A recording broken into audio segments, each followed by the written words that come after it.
In the small valley town of Alder Creek, nestled between Golden Hills and Pine Woods, lived a boy named Eli and his horse, Bramble.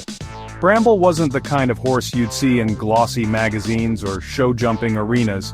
He was older, with a coat the color of storm clouds and a limp from an old injury. But to Eli, he was everything. Eli's parents had rescued Bramble from a rundown ranch when Eli was just 7. Bramble had been neglected, skittish, and thin as a rail. But the moment Eli stepped into the paddock, the old gelding lifted his head, and something passed between them, something quiet and permanent. Over the years they became inseparable.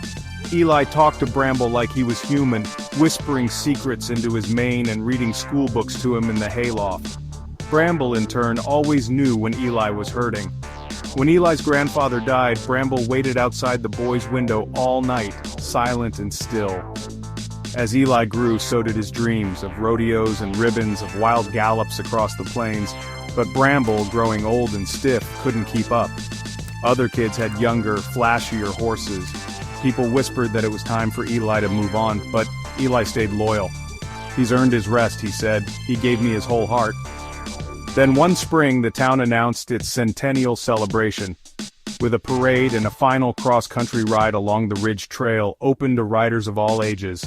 It would be Bramble's last ride, Eli decided. Just one more gallop, one more journey, not for ribbons or medals, but for memory.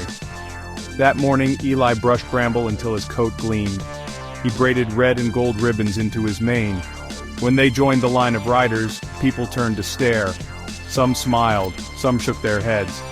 But as the ride began and Bramble lifted into a trot, then a canter, then a smooth gallop, something happened. The years fell away. Eli leaned low over Bramble's neck, tears in his eyes, wind in his ears. They rode like they were 10 again, two halves of the same soul. Along the ridge, the valley opened up below them, green and endless. And for one glorious mile, they flew. When they returned, the crowd clapped, not for speed, not for flair, but for the quiet kind of love that doesn't need words. Bramble passed that fall, under the old maple tree in the pasture, his head in Eli's lap. There was no pain, just peace. Years later, Eli, now a grown man with children of his own, told the story of Bramble whenever someone asked why he kept the worn, cracked saddle by the fireplace. He would smile and say, "Because some horses don't just carry you, they carry who you are."